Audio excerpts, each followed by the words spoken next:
Coffee with Chiros. We are your Chiros, Dr. Kelsie Hogenmiller and Dr. Michelle Anthony. We are here to educate you on things we've learned throughout our journeys as chiropractors, moms, and wives. So grab your favorite cup of coffee, click the subscribe button, and sit back with us on this journey with love and caffeine. So today we are going to be talking about upper cross syndrome. Upper cross syndrome affects the front side musculature and the back side musculature of the upper body, causing essentially a huge postural deviation and a whole array of symptoms that we're going to discuss here in just a second. So the muscles that it does affect and how it actually coined its term is an imbalance from the front side musculature versus the back side, equaling essentially a cross, a big X. So these muscles here in the front, your pec muscles, become super tight over time.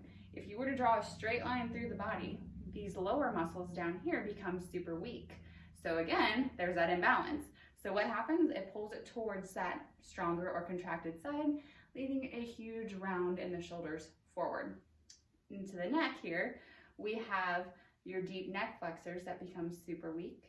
And then in the back side, your upper traps here become super tight, causing your chin to go really far forward. This is very exaggerative, and I'm sorry that you look this beautiful. This is so cute. But this is the posture that you essentially see if it's a very, very, very chronic case. You can go ahead and self-correct yourself if you want. What do you mean? That's how I said. Yeah, exactly.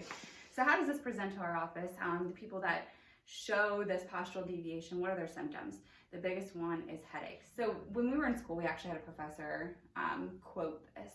For every millimeter forward, your ear canal goes over your spine, okay, is 10 pounds of pressure or force placed directly on your shoulders. So it essentially is like you're carrying a huge weight.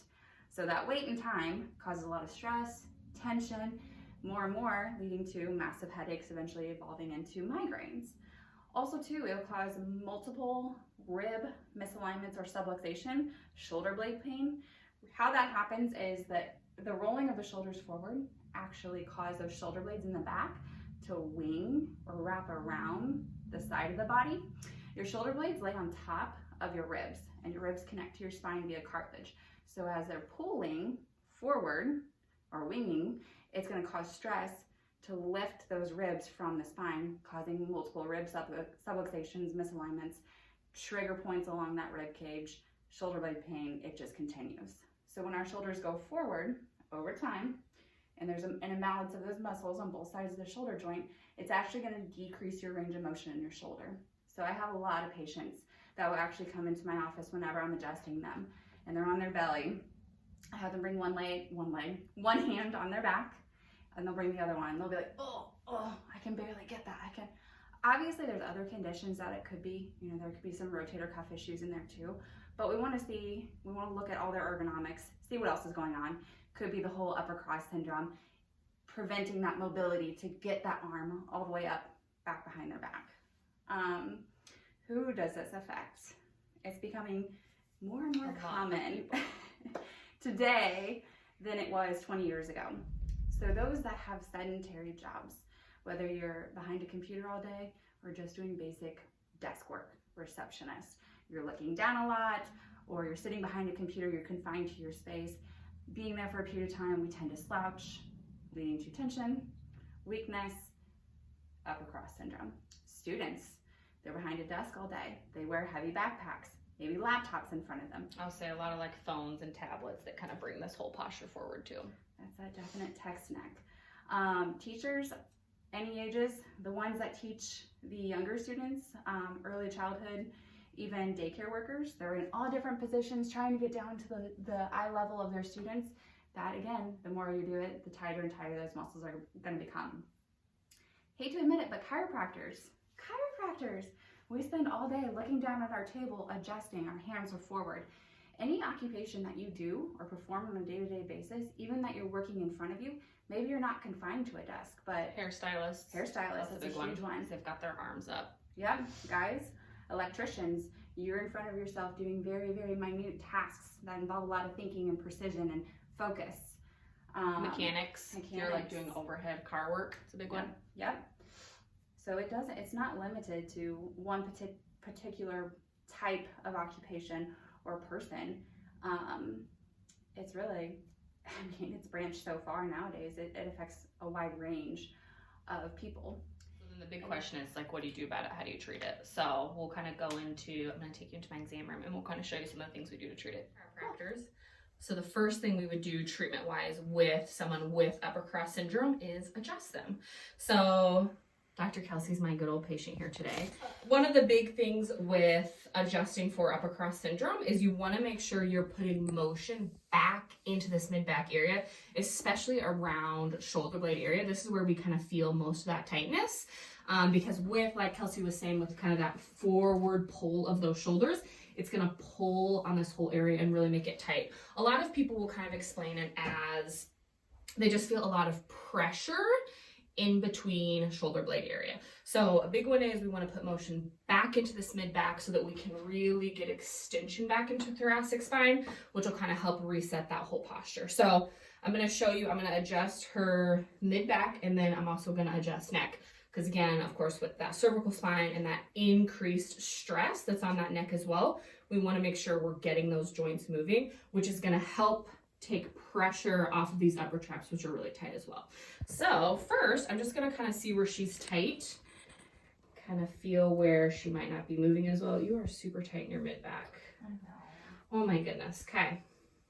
All right. Take a big breath in and out for me. Perfect. Okay, so then once we've kind of achieved getting some of that motion back in the mid-back, I'm going to have you turn over so you're laying on your back. We're going to take a look at her neck as well. I'm going to lift my table all the way up because I try not to bend as much as I can. Okay, so same thing. First, we're just going to kind of be feeling in her neck, kind of see where she's got some of that increase in those tight muscles in that area.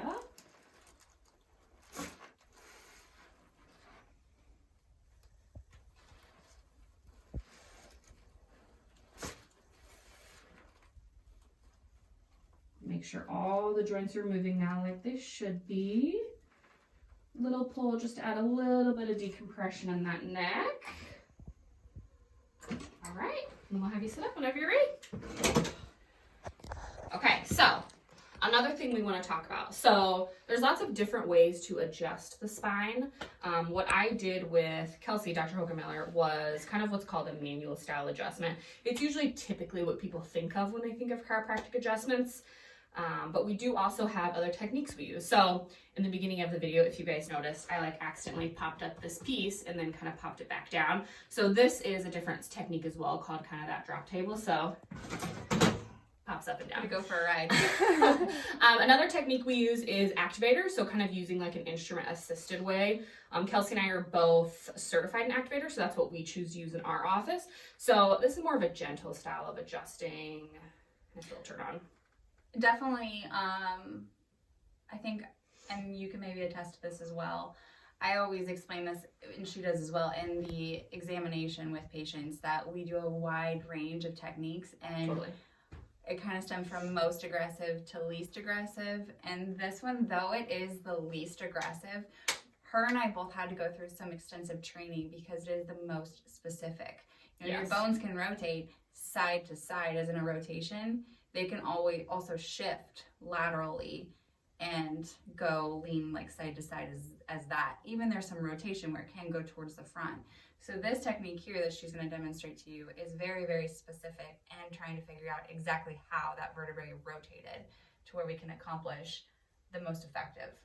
Well, that's very helpful. So I actually had a professor in school that used to always say, you better have 5 different ways to adjust a vertebrae. So a lot of times I'll have people that are like baffled by the fact that we adjust babies. So I mean, obviously I've adjusted my own kids, but even in this office, I've adjusted as young as like 2-week-old babies. Mm-hmm. And people picture me doing what I just did to Kelsie to like a 2-week-old baby. And so it's helpful to know that no, there are lots of other things. So activator is a big one we use for babies. So basically, and I'll kind of do a little one kind of with her, but there's a couple different levels with activator. I'm going to put it on 2. It goes up to a 4. But it's literally just, again, I'm doing that same thing. I'm kind of feeling for where she's got some rotation. She does have one kind of right at her TL junction as well. And then you kind of just click away. Okay, so other big thing that we do with upper cross syndrome, because there's such a big muscular component with upper cross syndrome, usually you're going to need some sort of soft tissue work to help with those tight muscles so that the adjustments are able to hold. So one of the big ones we use in the office, we have a couple different ones, but the one we're going to go over today is a tool-assisted soft tissue technique. So essentially just taking a tool like this, you're going to find the muscle that you want to treat. So for someone with upper cross syndrome, really usually the first muscle I attack is this upper trap muscle up here. Sometimes I will also kind of go into that pec muscle as well, depending on how the patient presents. Some people are a little bit tighter here, some people are a little bit tighter here. So essentially the way that muscle fibers run, when taking a tool across it, it should be smooth. So the tool should kind of glide over that muscle fiber. When a muscle gets really tight, a lot of times you'll have little adhesions in those muscles. I always tell people it's like little glue balls that are kind of all in those muscle fibers. And so essentially what this will do is it's going to kind of scrape out the adhesions that are in those muscle fibers, which is going to help those muscle fibers in turn relax. Now that technique, I think we've pretty much developed a name for ourselves in this town with that technique, but it's a good name. It definitely is a good name. It's an aggressive technique. There are some side effects for it, and there's definitely a questionnaire you are going to have to fill out to see if you are a candidate for it. Like Michelle said, we do other muscle techniques in the office. This is just one that happens to be at our easiest expense here in this treatment room that we are discussing a little bit today. But again, it's not for everyone. Just like the style of adjusting isn't for everyone. And she said it best herself to me earlier in a conversation that we mix and match even. So, you know, if you need a manual adjustment to your upper back and you're okay with that, we may do a manual adjustment to your upper back. But your neck, if you're uncomfortable with that rotation, we may then gravitate towards the activator instrument, and that's totally fine. And if you've got like a surgical fusion Absolutely. and you can't have a manual style adjustment in your neck, then it's nice to be able to have that tool of we can do activator in neck. Yep. Thoracic, mid-back area, we're going to do more of like that manual style. Absolutely. And that's definitely a conversation that we will sit down and have with you in our examination, because we want to do essentially what suits you the best, your condition, what we can see the biggest turnaround with too as far as healing goes, and get that posture back to where it needs to be to improve your overall function. So last thing we'll go over today, adjustment-wise for upper cross syndrome, is actually adjusting shoulder. So the other thing a lot of people don't know about chiropractors is we can adjust pretty much any joint. So shoulders, ankles, knees, all of that kind of stuff. I'm going to be adjusting Kelsie's shoulder today because a lot of times with upper cross syndrome, since you've got kind of that pull of that shoulder blade, a lot of times that shoulder will kind of be stuck in that forward position. So I'm going to show you an adjustment of her right shoulder. Again, multiple different ways to do this. I'm going to do a manual style adjustment on her today, but a lot of times I use activator on shoulders. Probably more often than I do manual, to be honest. Okay, so I'm going to have you put your hand on your hip. I'm going to kind of feel in that joint. All right, and then I'm going to push your elbow forward. Just resist me pushing, okay? Perfect. Relax down. Got a little one. And then just kind of making sure that we've got range in that shoulder, especially with that motion. That's kind of where most people struggle. I'm not gonna lie, I do have a little bit of upper cross, but Well, yeah, of course you do. Well, number one, I can feel it, but number two, you and I are the worst patients for chiropractic. And then, so whenever I'm working with patients too, if I'm doing Grafton, any position where they're sitting like this, I always really try to remind them to like, okay, back, relax down, relaxing those upper traps down to kind of just reset them before they leave the office. So that's an adjustment of the shoulder. Like I said, a lot of times I use activator, probably more times than I do a manual adjustment. But I've adjusted Kelsie so many times with manual that that's just kind of what we did today. yeah.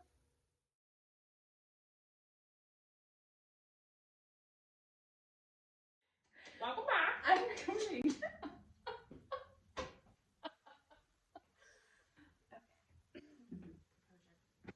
Why do I feel like we're recording again?